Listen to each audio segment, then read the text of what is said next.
Oi, eu sou Pedro, sou técnico do IFSP. Hoje a gente vai gravar um vídeo sobre como operar a máquina Burtin BS6090. Essa máquina é uma router, uma fresadora router, que a gente tem a capacidade de usinar materiais moles, como madeira, plásticos, polímeros em geral, alumínio, latão, até um aço mole, um 1010, um 1020, tá?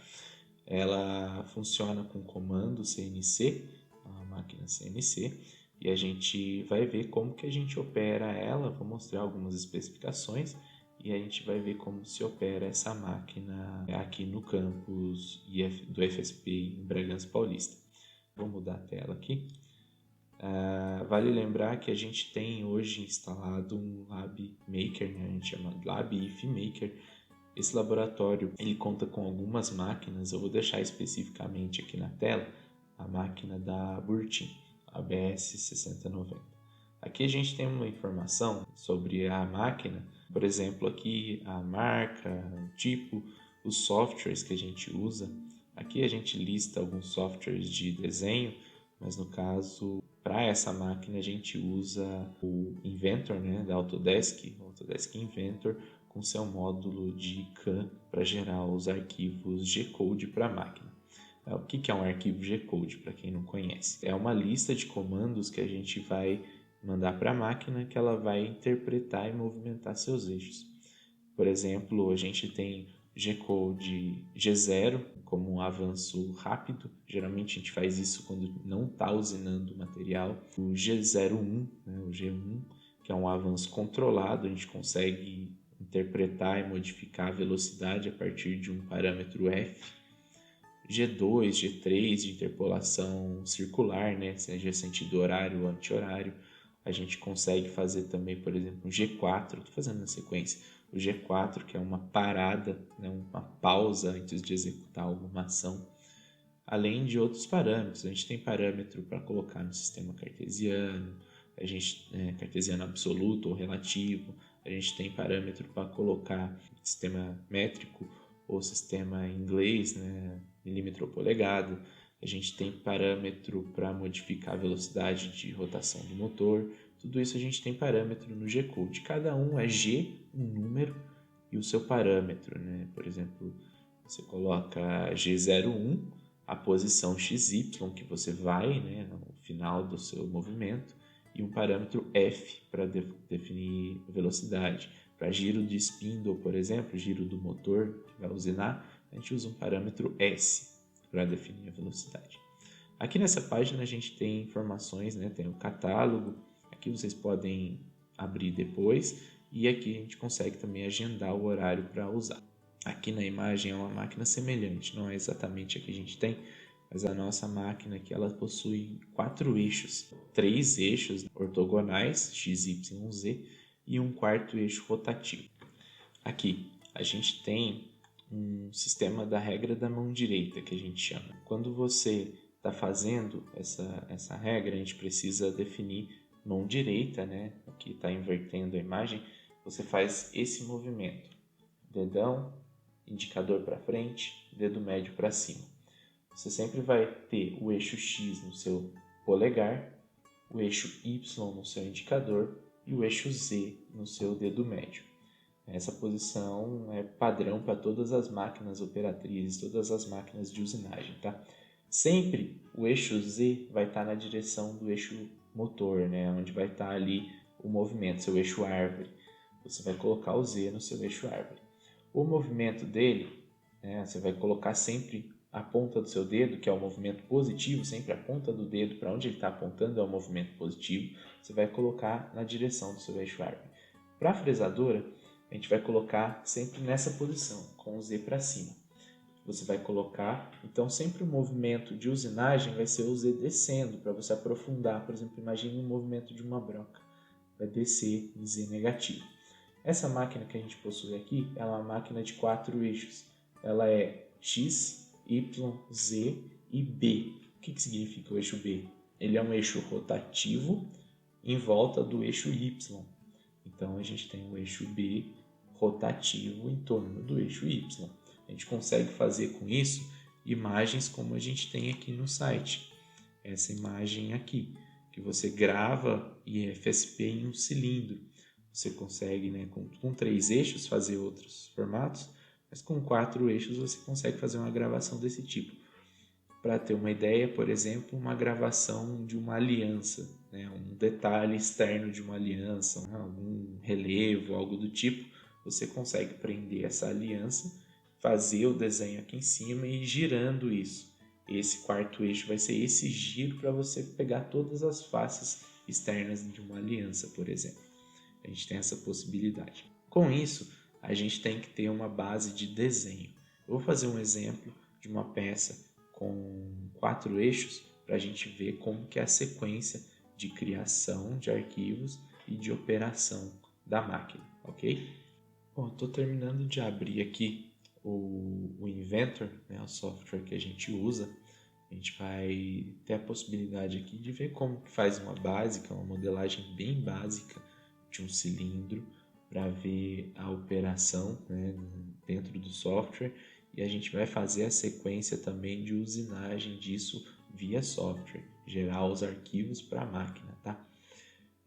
Vale lembrar, né, aproveitar que a gente está abrindo aqui, que o arquivo, né, G-Code, o arquivo gerado pelo software, depende do tipo do comando. O controle que a gente tem na máquina é um DSP. Ele não é um Fanuc, ele não é um Siemens, não é um Haas. Ele é um DSP que usa uma base do Fanuc. Se a gente usar o Fanuc standard, né, o Fanuc inicial, o padrão do Fanuc vai funcionar, tá? Então a gente precisa ter esse foco que a gente usa o G-Code, o arquivo do comando Fanuc.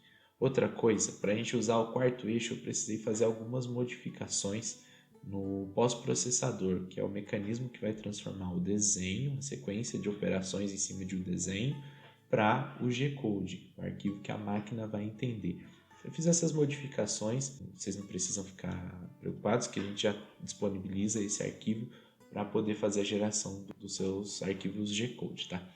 É só saber que, por padrão, o pós-processador Fanuc vem sem quarto eixo. Se você habilita o quarto eixo, também por padrão, ele habilita o eixo A. É uma sequência lógica. Se a gente fala que os eixos são X, Y, Z, A e B, né, para uma máquina de 5 eixos, então se você tiver 4 eixos, X, Y, Z, A, para um padrão normal. Mas a máquina que a gente possui, então, é um padrão B. Então é X, Y, Z, B. Para isso, eu precisei também fazer algumas modificações dentro do pós-processador e dentro também do nosso DSP, né? Modificar para ele entender como um eixo B, não é só mudar o pós-processador. Beleza? Vamos aqui criar um novo arquivo. A gente usa sempre padrão em milímetro, né? Isso aí da nossa norma, né, que a gente usa no Brasil. Mais fácil também para a gente entender e usar o padrão. Eu vou fazer uma peça básica, tá? Nada muito sofisticado. Vou colocar uma inscrição no cilindro. É legal que esse comando também, geralmente a gente tem dificuldade, quem não é CADista, quem não fez curso avançado de CAD, tem um pouco de dificuldade também com esse tipo de operação, tá? Dentro do software. É legal que a gente já consegue demonstrar também como que você faz uma gravação em um cilindro. Pensando já na máquina, a gente tem lá os 3 eixos, né? X, Y e Z. O que a gente precisa pensar? O meu quarto eixo, ele é um eixo B, ele é rotativo no Y. Então a gente tem que pensar que o nosso diâmetro do nosso cilindro ele tem que estar no sentido do eixo Y. Então o que eu vou fazer? Vou selecionar pensando o diâmetro no sentido do eixo Y. Então eu vou rebater, né, pensando no meu cilindro. Imagine que essa garrafinha aqui seja o cilindro. O eixo Y vai estar no sentido do eixo aqui da garrafinha. Então eu vou rebater essa imagem aqui no plano XZ. Se o Y está no sentido aqui da garrafinha, o círculo aqui que a gente enxerga olhando de frente vai ser no plano XZ. Então eu vou começar desenhando no XZ. Pego aqui meu plano XZ na lateral aqui e crio um esboço nele. Vou pegar e desenhar a silhueta do meu cilindro. Opa, ficou fora aqui. um círculo, pegando na origem, desenhando a silhueta. Vou colocar aqui vou fazer um cilindro de 40 milímetros de diâmetro. Ele já fica totalmente definido aqui para a gente. Venho aqui em modelo 3D e faço uma extrusão. O que eu vou criar aqui? Vou só criar um cilindro de 100. Aqui está pronto, né? Um cilindro para a gente de 100. Sempre olhando aqui na referência, aqui na parte inferior esquerda, ele ficou a silhueta circular no plano XZ e o seu comprimento no eixo Y, tá? Isso é importante para depois a gente fazer a operação na máquina. Depois do cilindro feito, a gente precisa fazer a inscrição aqui nele, numa face. Para eu fazer isso, eu preciso selecionar, criar um plano tangenciando o meu cilindro. Como que eu faço? Venho aqui em cima em plano, eu vou criar um plano tangenciando. Eu não posso usar o plano XZ, porque eu preciso que tangencie o meu cilindro. Então, tanto faz usar o YZ ou o XY. Eu vou usar aqui agora o plano XY, tá? Clico nele, ele vai criar um plano fatiando. Não é o que eu quero que tangencie. Então eu clico aqui na superfície, ele vai puxar o meu plano para frente, tá? Tangenciando o meu círculo aqui, o meu cilindro. Posso vir aqui agora, criar um esboço aqui nessa face. Clico nele aqui na árvore de componentes, na lateral, e clico nesse ícone que é criar esboço. Aqui eu vou ter um plano, tudo que eu colocar nele vai estar nesse plano, tangenciando o meu cilindro. Posso vir aqui criar um texto, por exemplo, Lab If Maker. Esse texto eu vou mudar a fonte para uma fonte mais forte. Eu vou criar uma Arial Black e vou aumentar o tamanho dessa fonte também. Lab If Maker está criado. Cancelo o comando com o ESC do teclado. Posso só dar uma centralizada nele aqui. E ok, beleza, está criado o meu texto dentro do meu, em cima do meu plano que eu tangenciei o meu cilindro. Como que eu faço para gravar esse cilindro com esse texto? A gente vai usar uma ferramenta aqui de modelo 3D que a gente chama de relevo. Ela dá algumas opções para a gente. A gente pode pegar, ao invés de usinar o meu cilindro com essa inscrição, crescer, extrudar esse texto no meu cilindro. Isso seria legal, por exemplo, se a gente tivesse essa opção de fazer com o quarto eixo uma impressão 3D, por exemplo, de uma inscrição num bastão, num cilindro. Para o nosso caso, a gente vai fazer um baixo relevo, a gente vai retirar o material. Se a gente fosse fazer com a impressão 3D, por exemplo, adicionando material, a gente usaria essa primeira opção de relevo de face. Se não, como a gente vai usar usinando, a gente vai fazer um baixo relevo a partir da face. Clico nele. Aí aqui eu vou definir a profundidade. Posso deixar em 1 milímetro, posso aumentar, isso independe, tá? Defino o meu perfil, vai ser o meu texto, ok? Posso inverter o sentido dele aqui, se for crescer ou se for profundidade. E aqui está a sacada. Eu posso ajustar para uma face. Clico em ajustar para a face e seleciono o meu cilindro. Quando eu faço isso, ele vai inverter, Eu vou jogar ele para dentro, como eu quero que ele cresça para dentro, tire o material para dentro. Eu ajusto, meu perfil está selecionado, minha face selecionada, está para retirar, dou um OK. Ele vai criar para a gente a escrita. Eu vou só deixar a visibilidade do meu plano aqui desligada para a gente conseguir enxergar que girando o meu cilindro, eu vou deixar ele aqui na esquerda, aproximar, girando o meu cilindro de qualquer lado, de qualquer posição desse giro, a gente vê a letra perfeitamente. Isso é legal que a gente consegue até escrever até mais profundo aqui, mais para as costas do nosso cilindro perfeitamente, tá? Isso aqui é legal que a gente vai ter sempre pensando aqui no giro, sempre de topo aqui, se a gente criar uma linha de topo aqui, sempre vai estar na tangente do círculo né? Não vai ter um movimento em ângulo aqui entrando, pensando, né, tangenciando. A gente não vai precisar deitar a ferramenta de certa forma para poder fazer essa operação. A gente sempre está isso aqui ortogonal, aqui sempre tangenciando o nosso círculo. Isso é importante para a gente fazer nossa operação de desbaste do nosso cilindro, tá? A gente tem definido agora o cilindro 40 por 100, 40 de diâmetro, 100 de comprimento, e a gente tem definido aqui as nossas letras aqui na nossa inscrição. A gente pode fazer outras coisas também.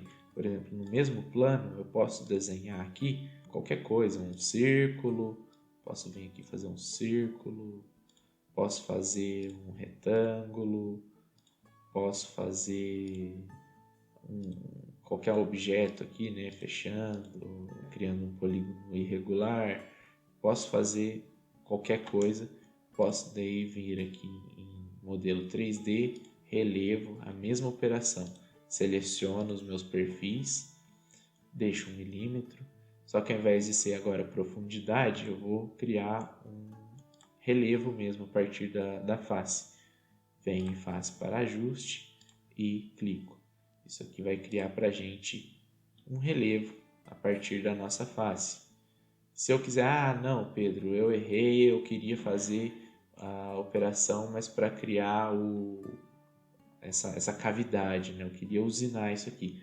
Posso vir aqui na operação de relevo que eu fiz, né? Operação 2, editar a operação, é só trocar aqui para meu relevo, né? A gente chama de emboss, um baixo relevo a partir da face e dar um OK. Ele já modificou, ao invés de estar aditivo, né, para cima da face, aumentando, ele está para baixo, está criando um relevo negativo, um baixo relevo, tá? Então isso aqui a gente consegue fazer a operação para criar um cilindro a partir dessa operação de relevo, ok? Agora a gente vai para a parte de operação com o CAM. Como que a gente vai fazer para usinar isso aqui? Agora, ainda com o Inventor aberto, né, a gente vai fazer a operação de CAM. Se você instalou o Inventor agora e está começando a operação, quer começar a aprender a operar o Inventor, você não vai ter o CAM aberto aqui para você, não vai ter essa abinha de CAM aqui, tá vendo? Superior aqui, aba de CAM. O que você vai fazer? Você vai entrar no site da Autodesk, lá onde você baixou o Inventor, seja com sua licença paga, ou seja com a licença de estudante, que é o que a gente usa aqui no Instituto. Você vai baixar o Inventor CAM.